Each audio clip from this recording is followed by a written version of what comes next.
रात का समय था। चार दोस्त राजीव, अमित, समीर और दीपक अपने घर लौटने के लिए एक सुनसान सड़क पर चल रहे थे।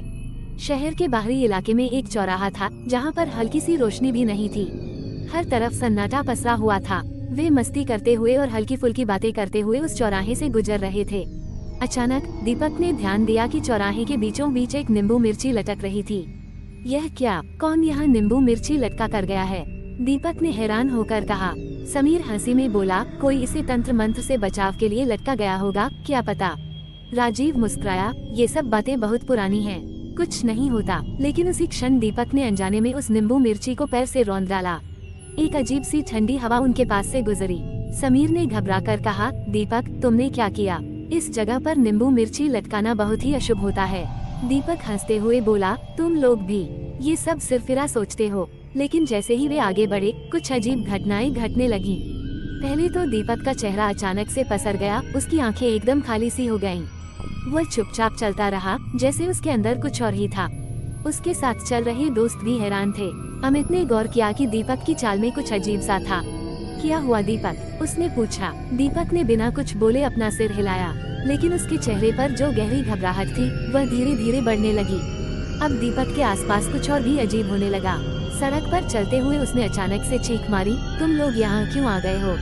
क्यों आ रहे हो मेरी दुनिया में? उसका स्वर बेहद अजनबी और गुस्से से भरा हुआ था। राजीव और समीर घबराए हुए थे, लेकिन दीपक को पकड़ने की कोशिश की। फिर दीपक ने बिना किसी चेतावनी के उन्हें धक्का दे दिया और वे जमीन पर गिर पड़े। अब तुम सब कभी नहीं बचोगे। दीपक की आवाज बदल गई थी, जैसे वह कोई और हो।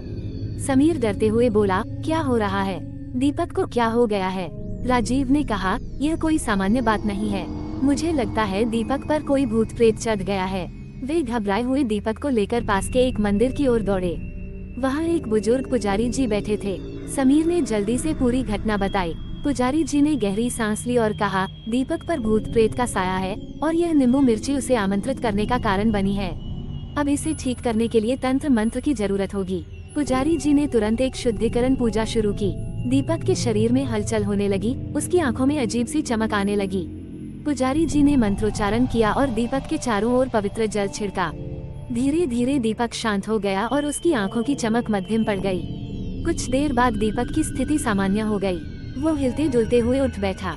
क्या हुआ? मैंने क्या किया? दीपक ने चौंक कर पूछा।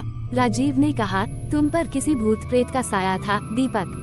वो नींबू मिर्ची और चौराहा दोनों ही शापित थे। दीपक की आंखों में राहत थी। तुम लोग मुझे बचाने के लिए आ गए, धन्यवाद, उसने कहा। तब पुजारी जी मुस्कुराए और बोले, ध्यान रखना, हर चीज का एक कारण होता है। कुछ चीजों से बचकर रहना ही बेहतर होता है। सभी दोस्त मिलकर घर लौटे, लेकिन दीपक ने फिर कभी उस चौराहे से नहीं गुजरने का निर्णय लिया।